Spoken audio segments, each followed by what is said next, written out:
Panas sih, panas. Oh, dingin lah. Oke, hai. Balik lagi di channel YouTube kita dengan gue Rizzy dan gue Vinta. Jadi kali ini kita special edition ya nggak? Kenapa sih? Karena kita mau sharing beberapa pengalaman kita selama menjadi pramugari.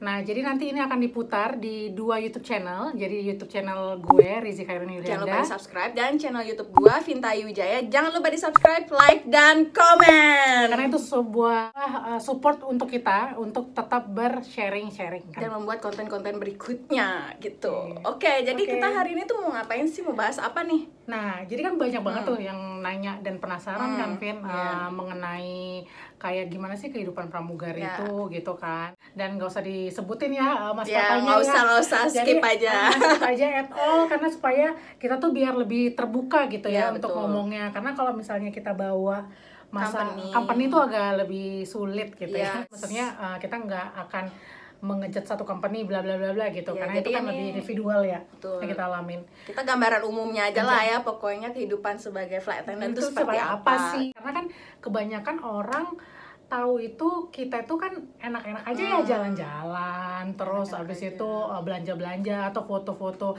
itu kelihatannya aja ya. Iya, terus pramugari duitnya banyak, keluar negeri mulu. Paling di pesawat gitu-gitu doang lah kerjaannya, apa sih ya kan? Cuma ngasih makanan penumpang doang. Gampang gitu lah, inilah jadi pramugari mah gampang gitu. Tapi dia belum tahu aja suka dukanya kayak gimana. Ini yang nanya, ada nggak sih pengalaman buruk selama terbang kayak terhadap penumpang, mungkin terhadap cuaca atau pengalaman yang buruk deh gitu?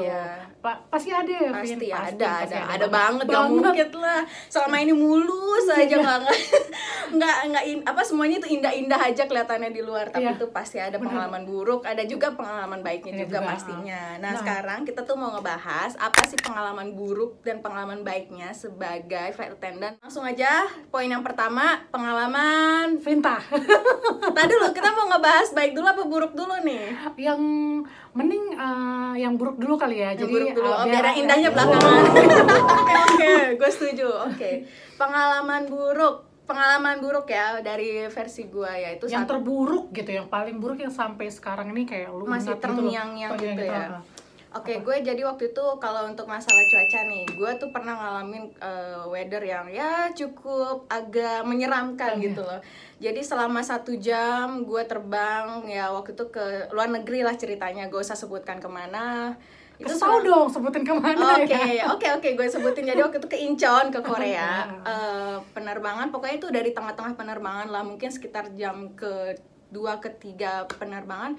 Itu selama 1 jam gue ngalamin yang namanya itu bad weather banget, yaitu turbulence yang udah parah banget, yang udah severe turbulence itulah pokoknya. Iya. Terus pokoknya di cabin, untungnya kita tuh udah selesai serving gitu, udah selesai serving makanan, kita udah taruh troli nih balik ke galley ya. Nah, untungnya udah sempat secure segala macam. Terus ada nih announcement dari captain, flight attendant return to your seat and fasten your seat belt. Langsung lah kita langsung duduk, penumpang juga kebetulan udah dudukan nih di pakai seat belt segala macam.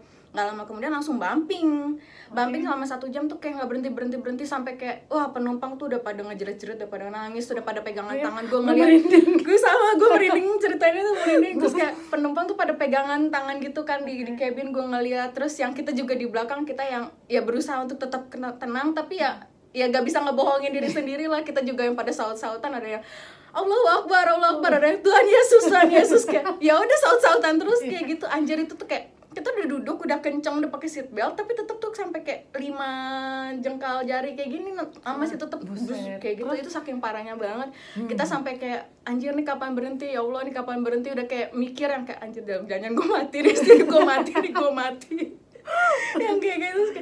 Ya Allah, tolonglah, gue masih muda, gue belum nikah, gue selamatin ya Allah, kayak gitu loh. Pokoknya udah pada udah mau nangis segala macam, troli udah berantakan ini segala macam, udah udah hancur-hancuran lah pokoknya kayak gitu. Tapi untungnya setelah 1 jam itu udah balik normal lagi sih akhirnya. Ya udah kita debaraser lagi ke cabin segala macam. Penumpang udah yang kayak udah nggak mau ngapa-ngapain, muka udah pucat semua, intinya mereka cuma diem kayak gitu sih. Kalau udah down ya pastinya. Udah down banget parah. Itulah kalau gue lah. Kalau lu gimana nih? Nah, kalau gue ya, kalau misalnya cuaca nih, gue tuh sebenarnya kayak 2 kali ngalamin sih. Udah siap-siap untuk mendarat. Terus gue juga udah di kursi gue, udah di jump seat. Terus tiba-tiba pas kita memang udah itu tuh udah dari kaca tuh lo udah bisa ngeliat tuh, udah deket banget. Runway-nya udah kelihatan lah itu ya kan. Terus tiba-tiba kayak tancap langsung naik lagi gitu. Dan lu bayangin suara Airbus kan. Airbus tuh itu kenceng banget di kupingnya kan. Itu kayak nyawa gue kayak udah keluar. Kayak udah begitu terus langsung tarik gitu. Langsung kayak mau keluar gitu tuh kayak bener, itu bener asli gue lemes. Dan tapi ya itu balik lagi kayak lo bilang, kayak kita tuh sebenarnya udah takut, udah lemes, udah kayak mau pingsan, mungkin pingsan deh. Tapi karena di depan penumpang lu bisa bayangin kan penumpang yang kursi flight attendant yang di depan langsung penumpang gitu. Nah, lu bisa bayangin kalau misalnya kayak gue kaget atau gue panik, pasti otomatis penumpang pun juga panik karena mereka pasti akan berpatokannya ke kita gitu kan. Jadi gue tetap berusaha gini, tapi padahal gue udah keringet dingin kali, udah ngocor. Gue lemes banget, udah lemes asli, udah lemes banget. Kayak gue tuh di situ tuh kayak ngerasa ya memang nggak boleh sih sebenarnya kayak gitu ya, cuman kayak gue udah pasang ini udah waktunya gue kali ya kayak gitu.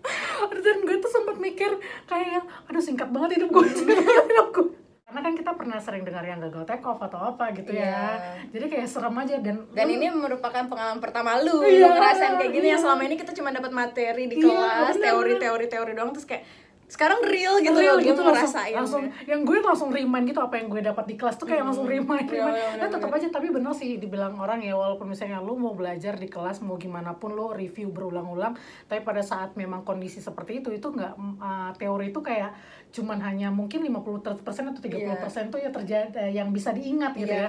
Sisanya tuh udah buyar lah, kayak ya udah drop duluan gitu, mau nginget mau nge-recall semua memori tuh kayak udah nggak bisa, itu udah istilahnya nyawa udah tinggal setengah gitu. Pengalaman berikutnya nih di masalah penumpang ya, itu kan tadi udah acara weather ya, banyak. Tenang satu-satu. Sekarang gue pengalaman buruk gue di penumpang, yaitu gue sering banget dapetin penumpang gue tuh meninggal. 3 kali gue dapetin penumpang gue death on board gitulah, meninggal di atas pesawat. Itu ya 3-tiganya sih kejadian ke Jeddah sih.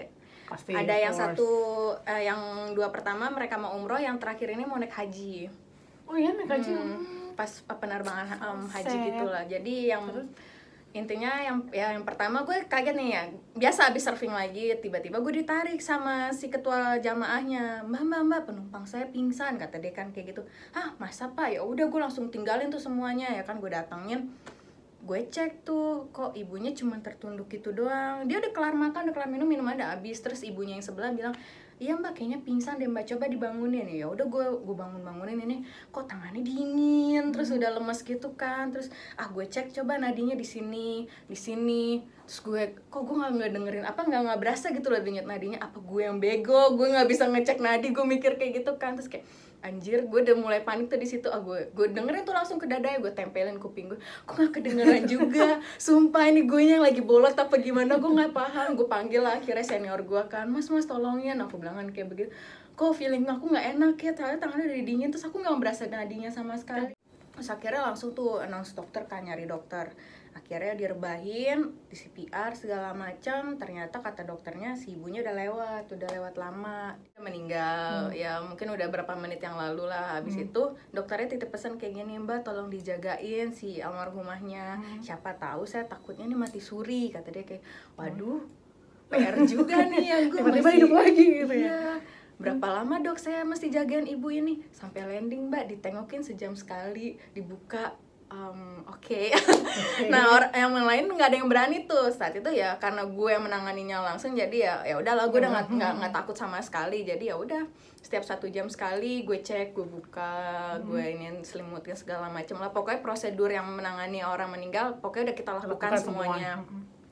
Terus abis itu pokoknya yang lain nggak ada yang berani. Pas di tengah perjalanan si salah satu jamaahnya kan, jadi dia ini suami istri, suaminya tuh yang udah agak lansia juga kan, ini ibunya juga. Ada bilang kata bapaknya si ibu nyimpen uang di dalam branya, kata dia kan kayak gitu. Terus ya siapa yang mau ngambil, soalnya dia nggak ada saudara lagi kan, ya mau nggak mau kita dong yang ngambil. Terus kayak waduh, enak gak ya nih, gimana dong, maksudnya ya walaupun sesama cewek tapi kan gak enak juga. Terus kayak akhirnya ya udah aku minta tolong ya saksi-saksi itu ditutupin pakai kain. Ya mau nggak mau gue mesti merogoh-rogoh ke dalam gitu, gue rogoh. Ya bener sih, ternyata dia nyimpen dompet dengan uang gepokan kayak gitu lah. Biasa lah ya, orang dulu kan zaman-zaman gitu lu suka banget nyimpan tuh kayak di diselipan sini ya kan. Ya udah, ya mau nggak mau kayak gitulah. Pokoknya yang kedua juga ya sama, tiba-tiba yang meninggal sakit karena sakit jantung. Terus keluarganya tuh salahnya adalah obat jantungnya itu tuh nggak dibawa di atas, jadi nggak dibawa di cabin, dan dia masukin ke dalam koper besar yang ditaruh di kargo bawah pesawat. Dan kata dokternya itu harus diminum 1 jam sekali obatnya atau berapa jam sekali, gue lupa lah pokoknya. Dan itu tuh selama penerbangan itu dia nggak minum obat jantungnya sama sekali. Ya emang mungkin udah waktunya kali ya. Udah dikendak yang di atas ya. Dan lagi-lagi itu gue yang menemukan.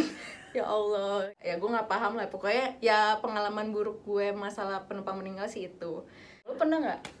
Kalau yang mana nih? Yang penumpang ya bebas yang mana? Yang kalau penumpang meninggal pernah ngalamin? Kalau penumpang meninggal gue sampai 5 kali. 5 kali? 5 kali? Gila, lebih banyak 5 kali. 5 kali guys. 5 kali. Itu tapi yang memang benar-benar sampai sekarang itu yang sampai gue masih ingat banget tuh yang pertama kali, karena mungkin yang pertama kali karena gue baru pertama kali nih gitu kan, kaget. Tapi memang itu kayak sedikit kecolongan gitu loh kita. Jadi awalnya itu dia nggak ada ngelaporan kalau dia tuh sakit gitu loh. Jadi makan pertama itu kayak nggak ada masalah apa-apa. Jadi kayak ya udah dia fine aja, cuman memang kelihatan sedikit tidak sehat gitu.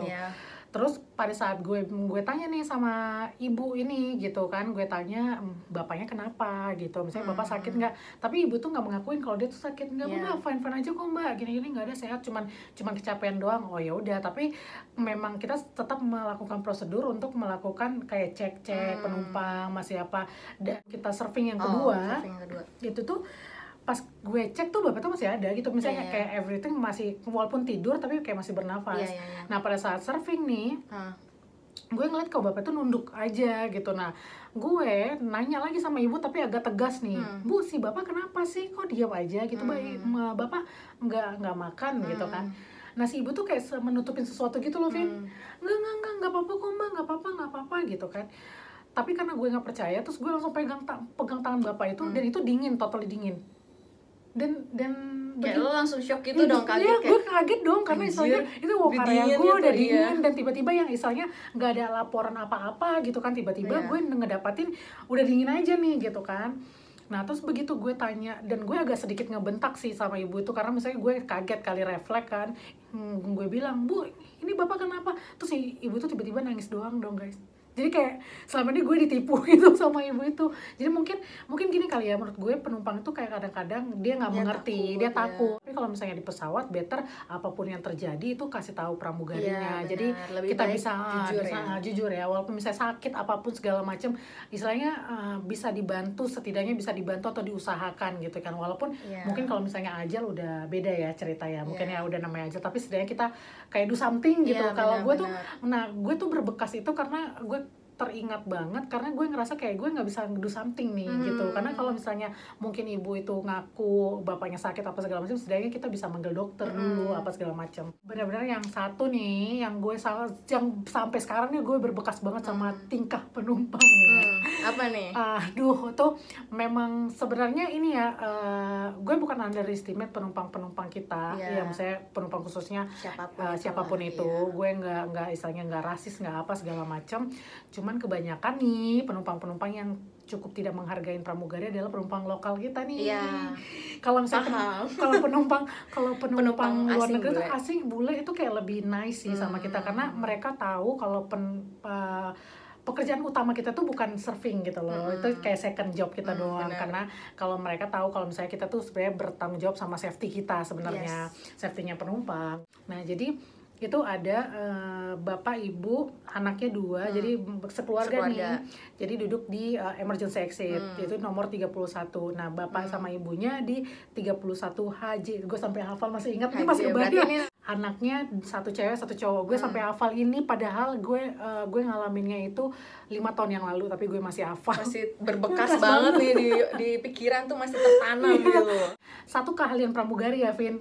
pada saat boarding kita kayak udah bisa ngebaca karakter orang nggak sih? Karena udah saking berapa ratus orang udah per hari kita temuin orang, ya kan, ribuan jutaan orang jadi kita temuin. begitu ngelihat itu kan gue langsung gue tahu nih dia karakternya seperti ini.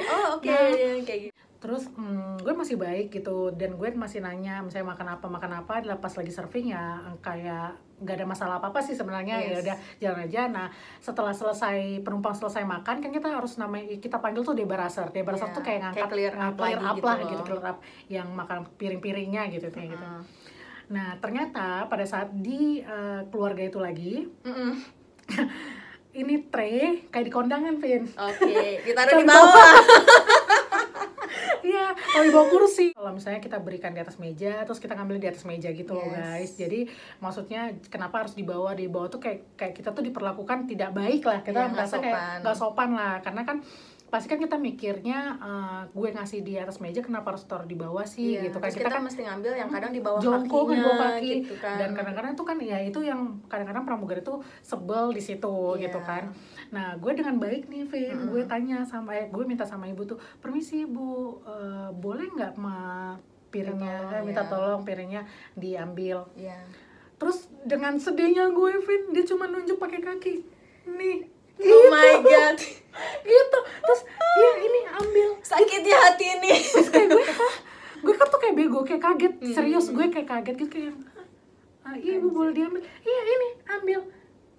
Terus gue di situ gue mendidih total, buar. Gue nggak ada kepikiran tuh mau gue bakal dipanggil, bakal apa. Gue cuma ngeliatin doang. Terus gue buang muka. Terus gue pergi ke anaknya. Dan jeleknya banget, anaknya kan taruh di situ juga dong, pasti dia otomatis mencontohkan orang tuanya, pasti otomatis. Nah, gue minta sama adiknya, sama si anaknya gitu kan, karena dia gue panggil adik aja, dia boleh diangkat nggak ininya, piringnya. Nah, adiknya itu mungkin menurut gue kan kalau orang anak kecil ya lebih gampang dibilang ya, misalnya kayak lebih mematuhin gitu intinya. Dia ngambil, oh iya mbak, dia ngambil, tapi nyokapnya marah dong di seberang sana, ngapain sih diambil gitu. Jadi kayak sebenarnya anaknya tuh mau memberikan contoh yang baik, tapi sopan santun yang baik, tapi malah orang tuanya itu mengajarkan yang sikap yang tidak baik. Jadi gitu kayak kebalikannya harus, biasanya kan anak kecil yang kayak gitu, oke kita maklumin, terus orang tuanya nggak boleh kayak gitu deh, ambil pakai tangan kasih itu ke mbaknya yang baik gitu kan ya harusnya. Ini malah kebalikannya orang tuanya. Jadi kayak gue, wah ini parah banget. Jadi kayak memang sih kayak si ibu tuh kayak yang nge-treat kita tuh kayak sebagai ya lo cuman hanya sebagai pelayan gitu. Jadi kayak sebenarnya kita nggak ngejudge pelayan ya, tapi maksudnya kayak benar-benar diperlakukan kayak jauh banget gitu loh. Gimana ngerti nggak sih lo? Nah, jadi kayak gue langsung kayak di situ sih wajah gue benar-benar yang kenceng banget tuh.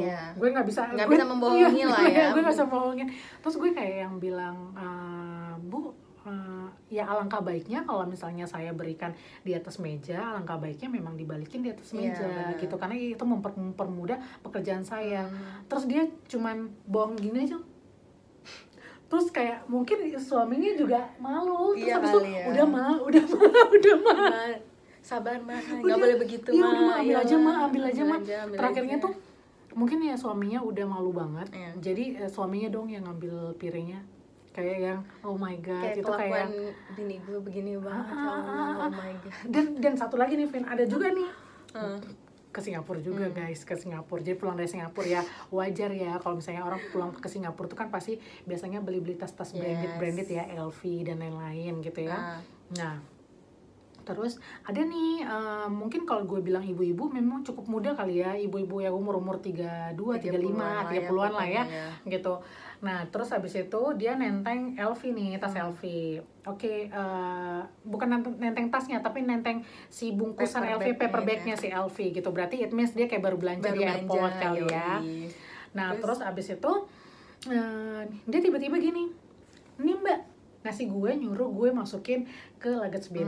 Ini salah satunya guys, informasi buat kalian semua yang mungkin mau akan naik pesawat. Naikin bagasi itu bukan tugasnya pramugari. Jadi itu adalah kita tuh tugasnya aja memberikan space ya. Kita memberikan space, kita merapikan space, tapi bukan tugas kita untuk mengangkatkan dan menurunkan kembali. Tuh. Nah, jadi balik lagi nih gue.